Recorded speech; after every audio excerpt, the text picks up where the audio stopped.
खबरों की ओर करते हैं। सपा नेता आजम खान का एक और विवादित बयान चुनाव के बाद चुनाव के दौरान देखने को मिल रहा है और उन्होंने क्या कुछ कहा है वो आपको बताते हैं। चुनाव बाद रामपुर के डीएम से साफ कराएंगे मायावती के जूते। विवादित बयानों पर जिला प्रशासन की सख्ती से आजम नाराज हैं और एक और विवादित बयान उन्होंने दिया है।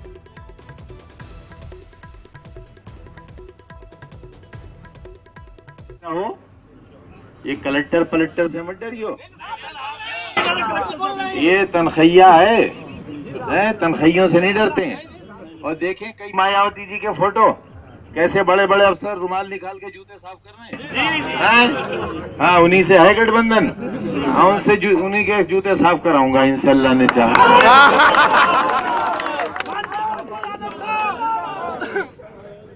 और सब डटे रहो, ये कलेक्टर पलक्टर से मत डरियो,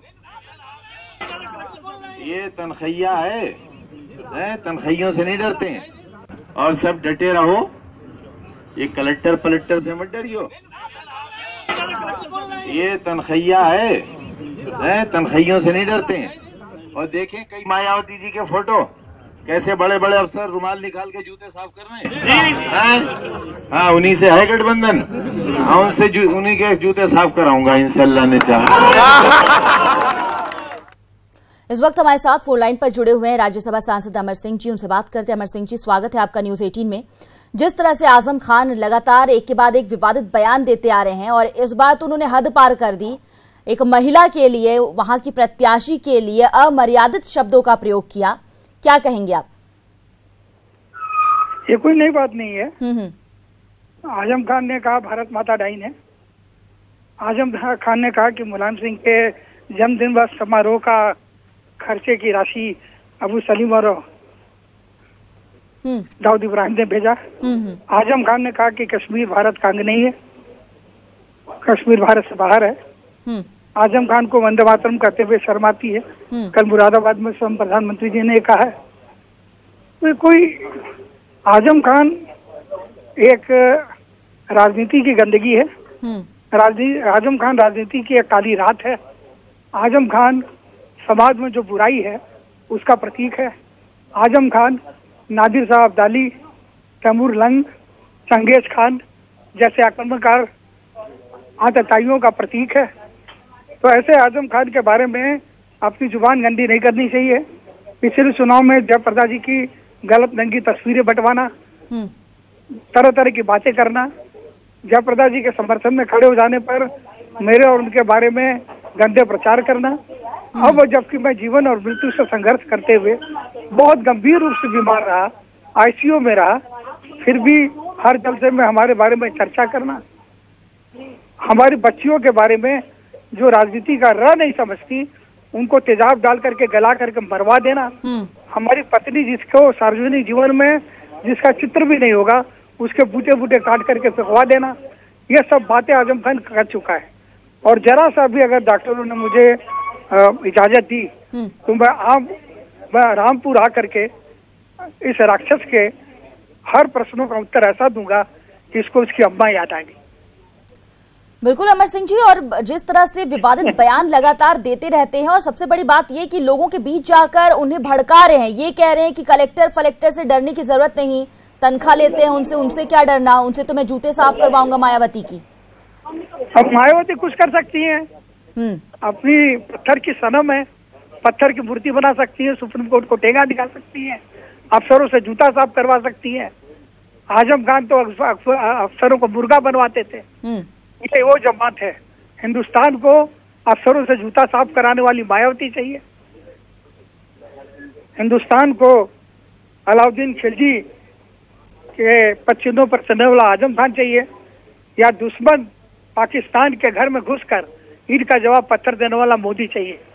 अब वक्त आ गया है। अब कोई गुलशन न उजड़े, अब वतन आजाद है। अमर सिंह जी, बिल्कुल आप सही कह रहे हो और सबसे बड़ी बात, उससे भी बड़ी बात ये, इन पाकिस्तान मच्छरों, इन पाकिस्तान समर्थक मच्छरों को साफ करने का मौका है। और इनकी फ्लिक्ट रामपुर के जनता का वोट है। इस मच्छर को रामपुर जनता का मत फ्लिक्ट की तरह बिल्कुल, चुनाव के दौरान अपनी बात कहने का, जनता से वोट मांगने का हक होता है, लेकिन उस दौरान तमाम मर्यादाओं को, अपनी शब्दों की मर्यादा को आप लांघ जाते हैं, भूल जाते हैं। ये बहुत ही गलत बात है। एक महिला की गरिमा तक का ख्याल नहीं किया जाता। भले ही प्रत्याशी है, लेकिन सामने आपकी एक महिला है। समाजवादी पार्टी में निर्भया कांड पर संसद में रो पड़ी जया बच्चन चुप क्यों है? उसके पति ने जया बच्चन से ज्यादा जयाप्रदा के साथ फिल्मों में अभिनय किया। क्या जया बच्चन का अस्तित्व लुप्त हो गया है, सुप्त हो गया है? अपने पति की पत्नी डिम्पल यादव, क्या उसको लज्जा नहीं आ रही है? देखिए, महाभारत काल से स्त्री को जिसने भोग्या समझा है, चाहे दुर्योधन हो या दुशासन हो, स्त्री ने हरदम कहा है कि इसको चीर के इसके रक्त से अपना बाल धोएंगे। अभी अभी नवरात्र का अवसर चल रहा है। मैं इस प्रार्थना करूंगा भगवती से कि भगवती के स्वरूप का अंश जयप्रदा के अंदर संवेदित हो और राजनीति के इस महिषासुर का मर्दन इस नवरात्र में हो जाए। और अमर सिंह जी, उससे भी सबसे अहम बात ये कि जब आप इस तरह से जनता के बीच जाकर इतनी गंदी बातें करते हैं, तो कहीं ना कहीं आप अपने सामने वाले प्रत्याशी को स्ट्रांग कर देते हैं, खुद को कमजोर साबित कर रहे हैं आप। अभी ये राजनीति की बात नहीं है, ये एक सामाजिकता की बात है, राष्ट्रीयता की बात है और नैतिकता की बात है। सामाजिकता, नैतिकता, राष्ट्रीयता रहेगी तो आप रहेंगी, हम रहेंगे, पत्र रहेंगे, पत्रकार रहेंगे, राजनीति रहेगी। बिल्कुल। अमर सिंह जी, शुक्रिया हमसे बात करने के लिए। तो आप सुन रहे थे, अमर सिंह हमसे बात कर रहे थे, बता रहे थे कि किस तरह से लगातार एक के बाद एक आजम खान विवादित बयान देते रहते हैं। और उन्होंने ये भी कहा कि ये चंगेज खान के प्रतीक बने हुए हैं और ऐसे में अगर अमर सिंह को मौका मिला तो रामपुर आके उन्हें बता देंगे, चेतावनी दे रहे थे। और जिस तरह से जयाप्रदा पर उन्होंने अभद्र टिप्पणी की है, उस पर भी उन्होंने कहा कि इस तरह की टिप्पणी करना और इस तरह की बातें करना किसी को भी शोभनीय नहीं, कार्रवाई होनी चाहिए।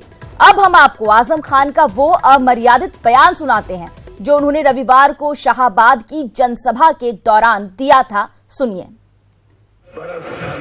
जिसने रामपुर वालों का खून पिया, लहू पिया, जिसकी उंगली पकड़कर हम रामपुर में लेकर आए, रामपुर की गलियां, रामपुर की सड़कों की पहचान कराई, किसी का कांधा नहीं लगने दिया उसके शरीर से, आप गवाही दोगे।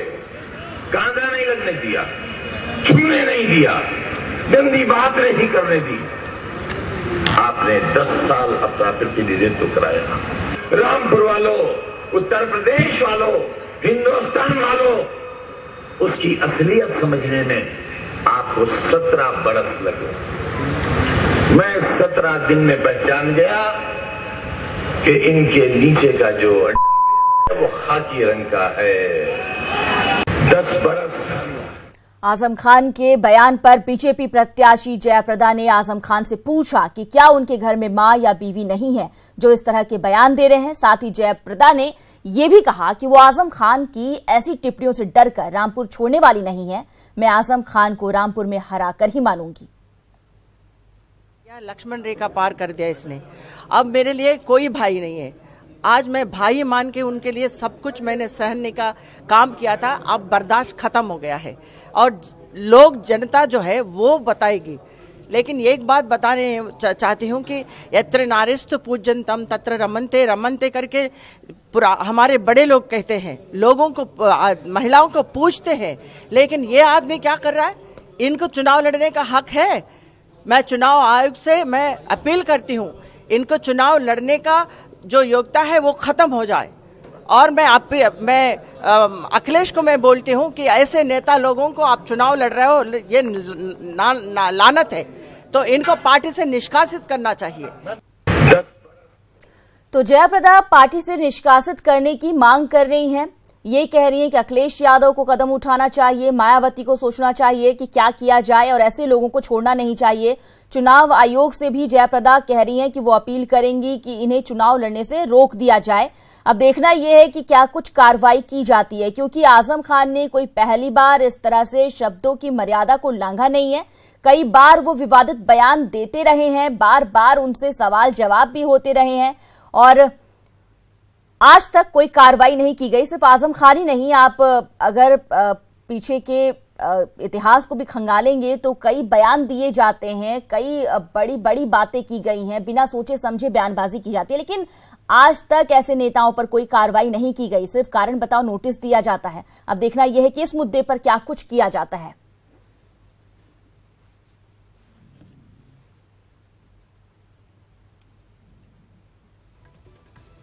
आइए अब आपको सुनवाते हैं राष्ट्रीय महिला आयोग की अध्यक्ष रेखा शर्मा ने आजम के बयान पर क्या कहा। Always been talking dirty things about women, and in this election this is the second statement he's given against a politician women, and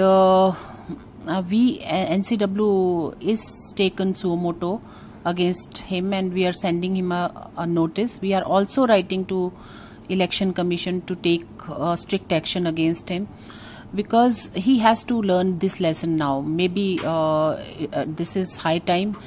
He has to stop this, and women are not only the sex object, and he is treating women, and I think now is the time that women voters should vote against such kind of people who are treating women in such way.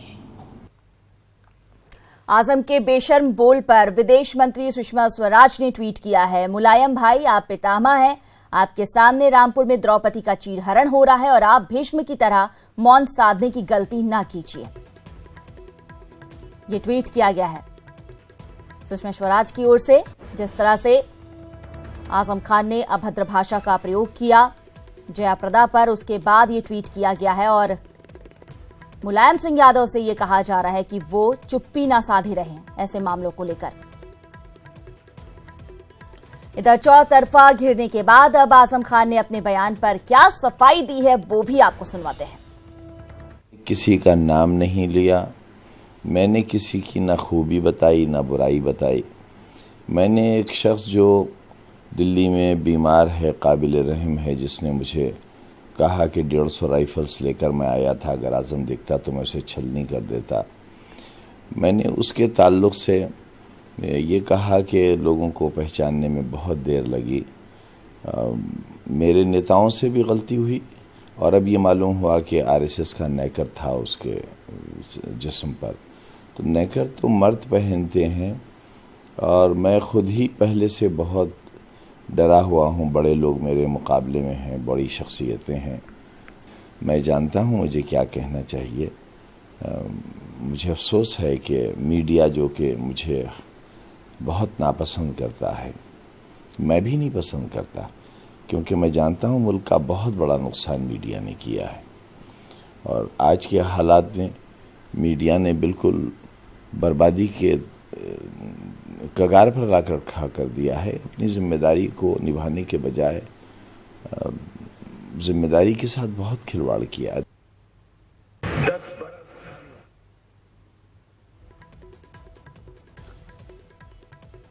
तो चौतरफा निंदा हो रही है इस बयान की और फिलहाल आपको बता दें कि कार्रवाई की मांग भी की जा रही है। सिर्फ आजम खान यही नहीं रुक रहे हैं कि किसी महिला पर अभद्र भाषा का इस्तेमाल किया हो, टिप्पणी की हो, जयाप्रदा पर उन्होंने कहा ये सब कुछ, लेकिन उन्होंने साथ ही डीएम पर भी टिप्पणी कर दी। ये कहा कि मायावती के जूते साफ करवाएंगे। रामपुर से हमारे सहयोगी विशाल हमारे साथ जुड़ गए। विशाल, एक के बाद एक बड़े बयान बिना सोचे समझे कहे जा रहे हैं आजम खान। कार्रवाई की बात जब आती है तो कलेक्ट्रेट को निशाने पर लिया जाता है, कलेक्टर से मत डरो लोगों को कहते हैं, मायावती के जूते साफ करवाने की बातें कही जाती हैं, जयाप्रदा पर तमाम शब्दों की मर्यादा को लांघते हुए वो टिप्पणी करते हैं, बयान देते हैं। इस घटना के बाद जब न्यूज 18 ने प्रमुखता के साथ इस खबर को उठाया है, सवाल जवाब किए हैं, बड़े नेताओं के साथ हमने बात की, उसके बाद अब क्या कहा जा रहा है, क्या रुख आजम खान का अब नजर आ रहा है? देखिए मोनिका, मैं आपको बता दूं कि आजम खान जो है ये हमेशा ही अपने तीखे बोलों के मतलब उससे पहचाने जाते हैं। कोई भी बोल हो ये अपने बयानों से लेकर के पहचाने जाते हैं और ये इस तरह से जो चुनाव के दौरान जो बयानबाजी कर रहे हैं, तो कहीं ना कहीं देखा जाए एक तरह से अभी तक जो है ये मतलब जो भाजपा प्रत्याशी थी उनका बिना नाम लिए अब तक इन्होंने प्रहार किया है। खासतौर से देखा जाए जुबानी जंग दोनों में तेज हो गई है और देखते ही देखते कल एक अखिलेश यादव जो पूर्व सीएम है उनके सामने भी मंच पे रह करके इन्होंने एक अमर्यादित बयान दिया था, जिसको लेकर के भी काफी मतलब इस समय बवाल चल रहा है। विशाल, आवाज मिल रही है? जी हेलो विशाल, एक चीज और बताइए, एक तरफ अगर महागठबंधन की बात की जाए तो खुद महिलाओं के लिए काफी गंभीर है, उनके विकास की बातें एक तरफ की जा रही हैं, चाहे हम अखिलेश को सुन ले, मायावती को सुन ले, और उनके ही नेता इस तरह की बयानबाजी करते हैं एक महिला के खिलाफ। क्या महागठबंधन की ओर से कोई रिएक्शन अब तक आया है? देखिए, अभी तक महागठबंधन की तरफ से कोई रिएक्शन नहीं आया, लेकिन जयप्रदा ने साफ कह दिया है कि ऐसे आदमी जो महिलाओं का सम्मान नहीं करते, और तो उन लोगों का जो है, इस समय उन्होंने चुनाव आयोग से भी मांग की है कि इनका जो आजम खान का जो है वो चुनाव जो रद्द कर दिया जाए, इनको चुनाव लड़ने से रोका जाए। जी, लेकिन क्या लगता है विशाल कि इस तरह की बयानबाजी के बाद भी कुछ कार्रवाई होती है? कार्रवाई अगर हो जाती तो क्या ये दूसरी बार इस तरह के बयान देने के लिए यहाँ मौजूद रहते हैं? देखिए, मैं आपको बता दूं, अगर कार्यवाही का डर आजम खान को होता तो वो कहीं ना कहीं एक के बाद एक इस तरह से प्रतिक्रिया नहीं देते। तो कहीं ना कहीं देखा जाए कि सपा के कद्दावर नेता, उनको इस बात का भी डर नहीं है कि मेरे ऊपर कोई कार्रवाई होगी, इसी डर के बेखौफ होकर के वो इस तरह से एक के बाद एक बयानबाजी कर रहा है। जी, कम से कम विशाल इतना कह सकते हैं कि आजम खान का जयाप्रदा को लेकर, हालांकि बिना नाम लिए ही उन्होंने कहा, लेकिन अपने सामने जो व्यक्ति खड़ा है जो उन्हें कंपटीशन देगा उसके खिलाफ ही वो कह रहे होंगे, और जब वो इस तरह की टिप्पणी करते हैं तो कम से कम जो महिलाएं हैं, जो महिलाओं का वर्ग है, वो फिलहाल आजम खान के खिलाफ खड़ा नजर आ रहा होगा। इस तरह की टिप्पणी कोई भी महिला बर्दाश्त नहीं कर सकती। जी बिल्कुल, इस तरह की किसी भी तरह की, आप भाजपा प्रत्याशी है, एक महिला है, महिला के ऊपर से जिस तरह से उन्होंने बिना नाम लिए टिप्पणी की है, तो महिलाओं में भी काफी रोष है इसको लेकर के। उनसे बात हुई होगी आपकी, क्या कह रही है वो? आम जनता के बीच में क्या प्रतिक्रिया आ रही है? इस आम जनता का यही कहना है कि ऐसा आदमी जो महिलाओं का सम्मान नहीं करता, महिलाओं को लेकर के अमर्यादित टिप्पणी करता है, तो उसके चुनाव पर रोक लगनी चाहिए। जी, शुक्रिया इस तमाम जानकारी के लिए आपका विशाल। इधर सांसद जीबीएल नरसिम्हन ने आजम खान के बयान की निंदा की है। एक बयान आया है, किस तरह देखते हैं इसमें? आजम खान का बयान बहुत ही आपत्तिजनक है। महिलाओं के प्रति समाजवादी पार्टी नेताओं का क्या रुख है, वो किस अंदाज से उनको देखते हैं, किस प्रकार की नकारात्मक दृष्टिकोण इनका है, इससे घटिया कोई टिप्पणी नहीं हो सकती है। इसकी घोर निंदा करते हैं। हम बहन मायावती जी से जानना चाहते हैं, क्या आपके सहयोगी दल और उनके बड़े नेता आजम खान के बयान पर आपको क्या कहना है? क्या एक महिला होने के नाते क्या दूसरी महिला की क्या सम्मान की आप फिक्र करेंगे, नहीं करेंगे? क्या मायावती जी इस बयान का निंदा नहीं करती है? इसका हमें इंतजार रहेगा। और सपा से हमें कोई ज्यादा उम्मीद नहीं है, क्योंकि सपा के परिवार में सपा के जो बड़े नेता हैं, मुलायम सिंह यादव जी ने खुद रेप करने के एक जो आरोपियों को कहा बच्चे के साथ हो जाता है। इधर आजम खान के विवादित बयान पर सिद्धार्थनाथ सिंह का कहना है कि आजम खान ने रावण की मानसिकता दिखाई है। जिस तरह से रावण ने महिला का अपमान किया था, उसी तरह आजम कर रहे हैं। उन्होंने आजम खान के बयान की घोर भर्त्सना करते हुए चुनाव आयोग से आजम खान पर सख्त कार्रवाई करने की मांग की है। साथ ही उन्होंने कहा कि इस बार रामपुर की जनता भी आजम खान को सबक सिखा देगी। देखिए, आजम खान साहब की जो मानसिकता है, एक वो रावण की मानसिकता है। जिस प्रकार से एक महिला का अपमान किया था रावण ने, उसी प्रकार से आजम खान भी एक अपने प्रतिद्वंदी जयप्रदा का वो बार बार अपमान कर रहे हैं, अपमानित कर रहे हैं। और जो कल किया उन्होंने कि अंतर्वस्त्र के बारे में उन्होंने टिप्पणी करी, ये दुर्भाग्यपूर्ण नहीं कि हीर खाली नहीं है, इसकी हम घोर भर्त्सना भी करते हैं। और हम उम्मीद करते हैं कि इलेक्शन कमीशन इस पे कड़ी से कड़ी कार्रवाई करेगा। जो एफआईआर है वो कानूनी प्रक्रिया चलेगी, और रामपुर की जनता भी इनको इस दफे सबक सिखाएगी।